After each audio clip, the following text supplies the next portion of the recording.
thank you all for doing this. I'm really excited to get to talk to you all and see a bit how you're experiencing this and the climate crisis and all of what we're really doing today. I guess I kind of just want to start off by saying I'm Liam, I'm 18, from Boise, Idaho. I'm a senior in high school, I'm an artist and an activist, and we're going to be talking a bit about how COVID and the climate crisis are working together and against each other, and how you all are working through that.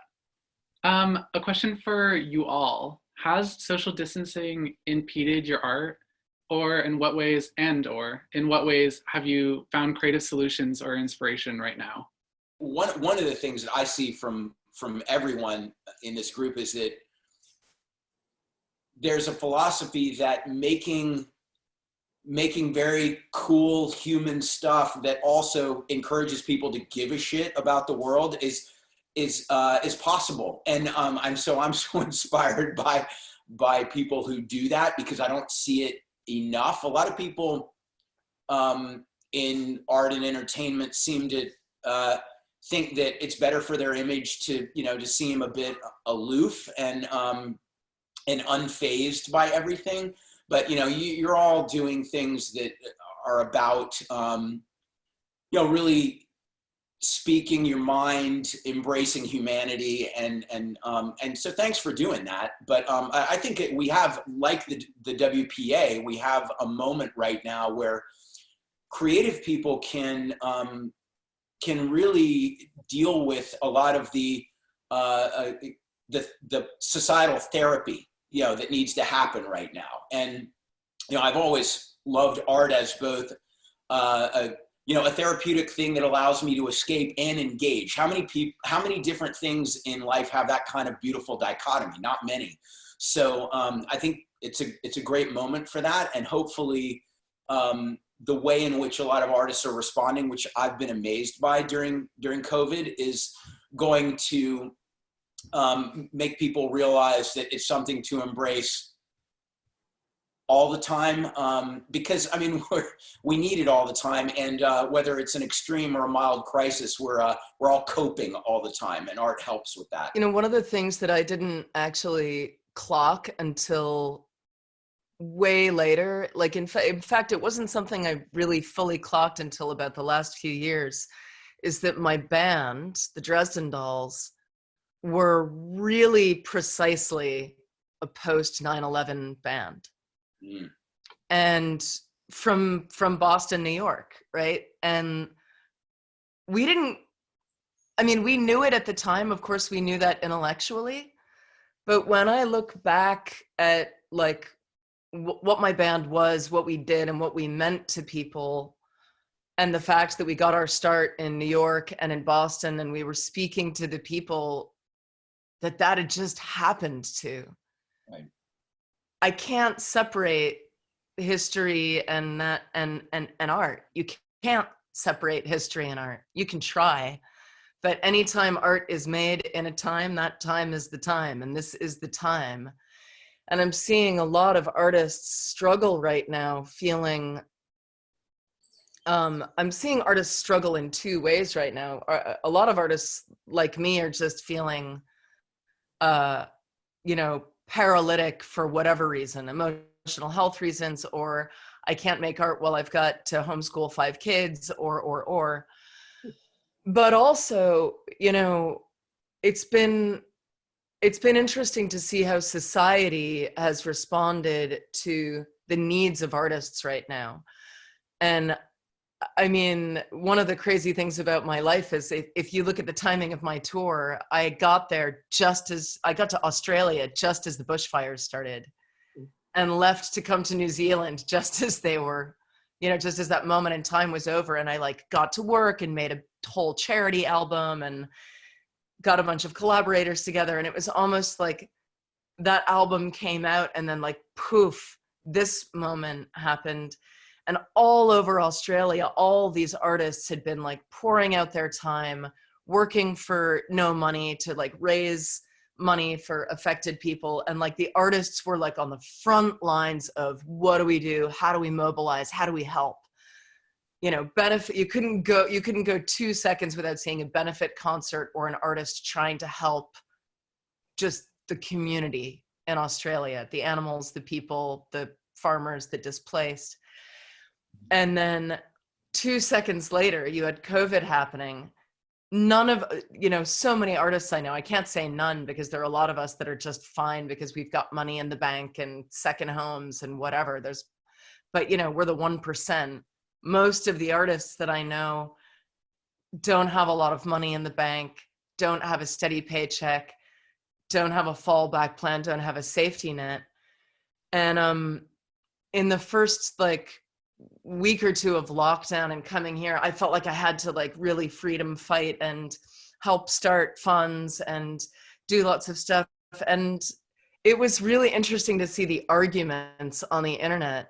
Mostly people were really supportive, but also I got a lot of pushback from people saying with all respect, art is great, but that's not where the focus needs to be right now. People need medicine, people need food.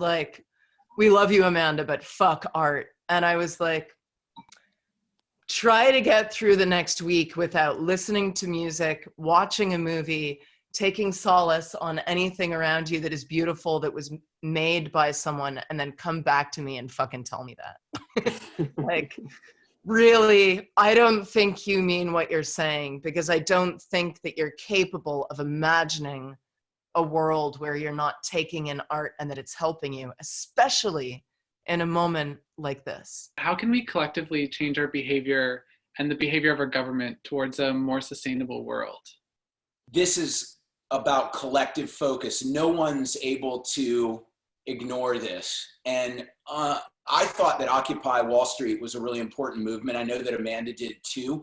But a lot of the people who were part of that were people who were most vulnerable economically. And many of them were marginalized by the media. The media took the most extreme examples of shut down the Fed, legalize weed. I have dreadlocks and look like I might not have had a job in a while.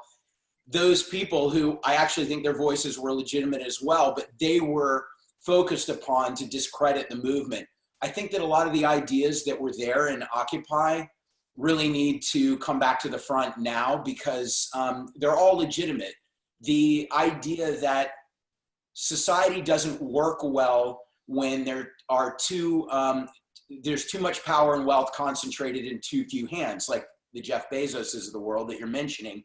And it's a wake-up call for us to all just reassess our values as individuals and as part of the fabric of society. And I think it's impossible right now to not consider both of those things simultaneously, which is a very good thing.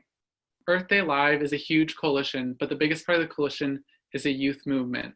How can artists such as yourself help lift up a new generation of voices? I was going to a lot of climate marches while I was on tour, especially in Europe in the fall. And, not to sound sneaky, but I think that's my question to you, not your question to me. So can you answer, what can I do? Oh boy. I mean, I don't know. I think it's something where every community has to support each other in this time, because coming from my end, I don't have the financial needs, and all of the work I do is entirely volunteer based in our idea of what productivity and capitalism means. And so I think just making sure that the movements that we're creating and we're pushing forward are being able to be uplifted by people who have those supports. Because I know a lot of us do this just because there's no other option for us. I know for me, I started climate activism and I started a lot of the activism I do because there is no other way I could see it. And I was pushed into a lot of these situations. And so I feel like just constant support and creating communities beyond the ones we can create in our small little hubs of the world, because there are so many places where we can't still connect with that many people who have money and authority and everything else can do. And I feel like this is a great way to do it in the way that we're doing this Earth Day Live is we're able to connect people from all different areas and all different walks of life to really create this coalition and create the movement. I love you and I'm proud of you. Thank you. Yeah. Does anyone else have a response to that? Yeah, I mean, at the end of the day, right now we're seeing a generational shift. And I think what's beautiful about it is that a lot of Shep, I really enjoyed your piece on Greta Thunberg as well. There's a lot of younger activists who are, I think, taking that torch and being able to really not just think of it as like a short-term thing, but a long-term engagement. And that's really heartwarming. At the moment, it's also very troubling because the economy is going to be so weird that a lot of the millennials are not going to have access to the same economic resources as people who grew up even just about 30, 40 years ago. They won't be able to buy a house. They'll be saddled with student debt.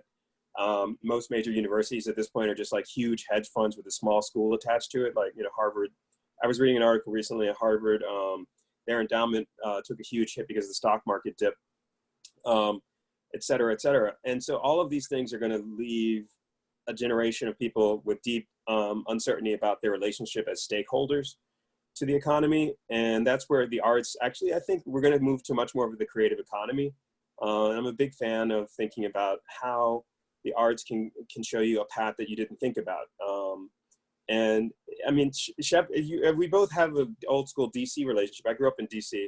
And one of my earliest memories is when Ronald Reagan first took office, which is a terrible memory, by the way.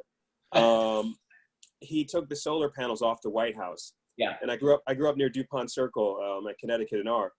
And a lot of the skateboard kids would hang out at DuPont, and everyone would gather and play chess because there was these guys that were amazing at chess sitting in the park. And people was like, why, did you hear about the solar panels thing and stuff like that? And it kind of just went through the scene a little bit. And as a younger person, I was like, why would they do that? Why? So just asking questions, half the battle, and that triggered me for many years, is that it made no sense. So growing up in DC, you'd see a federal level, and then we had Mayor Marion Barry, who was this crazy mayor who got put in jail for smoking crack and all this stuff. So the DC punk scene had Minor Threat, Fugazi, and of course Bad Brains. And then there was go-go, which is a style of music that, sort of percussive. All that stuff was just amazing to grow up around. And it wasn't necessarily political in the same way we think of now. Like with millennials, like marching in the streets, protesting, all of that is an incredible thing. But I want to see people translate that to the ballot box. And I think that's, right now we're seeing democracy itself in crisis because, my nickname for this these days is called the Corona coup d'etat. It's like all these crazy right-wing people are using the viral situation to grab power. And not just grab power, but to set it up in a way that, it's not just, like a leverage thing. It's more like just break the system and then see what fragments they can grab onto. So like Hungary, for example, there was a guy who just did a crazy situation. I forget the prime minister's name.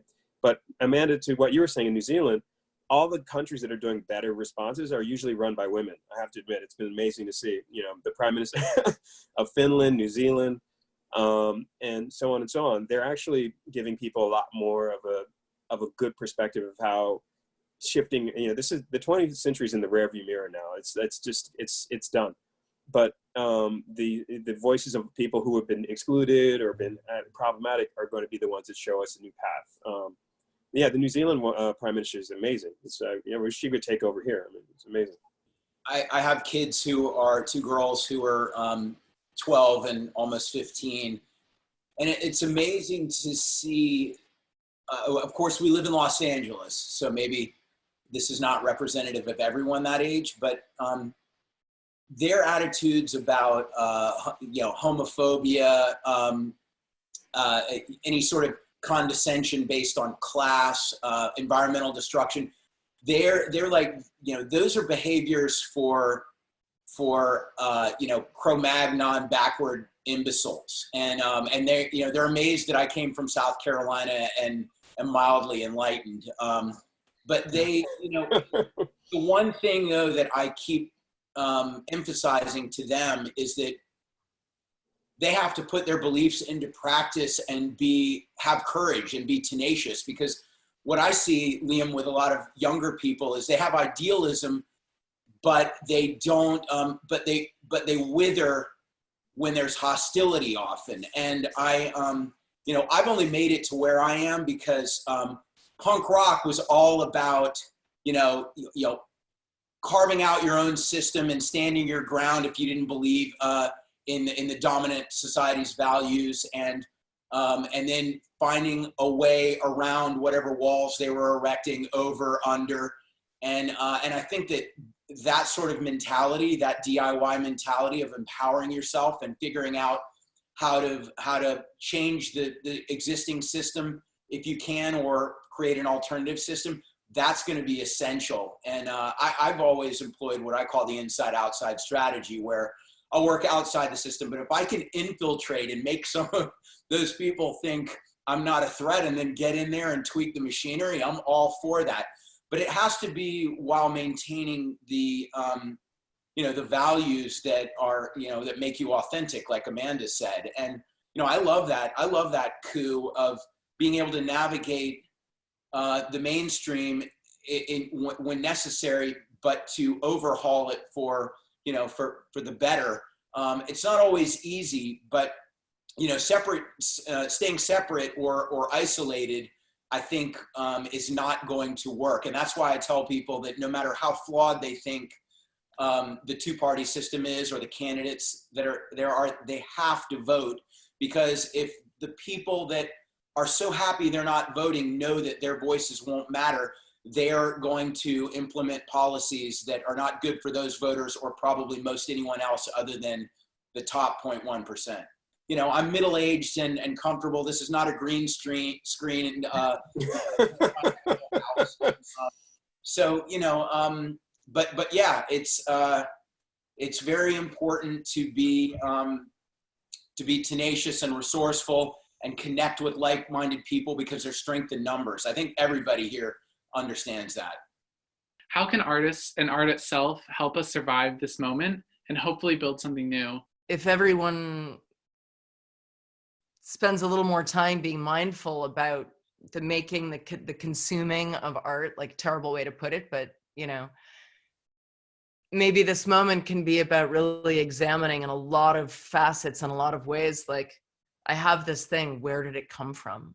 What does it mean that it came from there or there or there? And what's my responsibility to where this thing came from? And, you know, and think about how you think about art and what it means. For me, as a writer and artist and musician, those are kind of three different sections of your brain that are just like, it's moving forward into these areas where you're going to be seeing everything. The thing about this time is everyone is now on a screen. Everyone's using their cell phone, everyone's watching Zoom or whatever. And the domain of the digital is basically going to be, that's our collective social space. If you go back to the beginning of democracy, demos, it just means, you know, the people. And I love the fact that if you look at one of the earliest documented plagues, it happened in Athens, and it was documented by Thucydides, who was an early Greek historian. And there was a whole moment where the city of Athens, you know, all this stuff was happening, people were dying, and they really needed to rethink the way that the city functioned. And so it's the same root word for epidemic, demos, you know, and pandemic, demos. So you still have to think about, you know, art and the heart of democracy. It's actually something that's always been in a powerful conversation. But democracy, as we move forward in the 21st century, it needs to kind of always be updated. It's a fight worth fighting for. And I really feel, you know, I look at art right now as showing us that there are no lockdown rules. So even if you look at Steve Jobs, for example, one of his favorite metaphors when he was first starting Apple, he had this phrase where it's like, he told a story of like a magazine that did how many creatures can efficiently use the systems around them.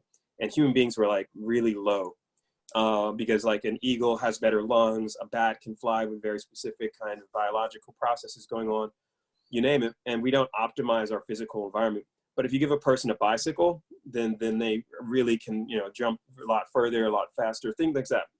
So art is that kind of metaphorical bicycle that gives us a better tool to have for critical thinking and above all, for showing what is possible. Thank you all so much for doing this. It was really interesting to talk to you all and really exciting to do it. So thank you. Thanks, Liam.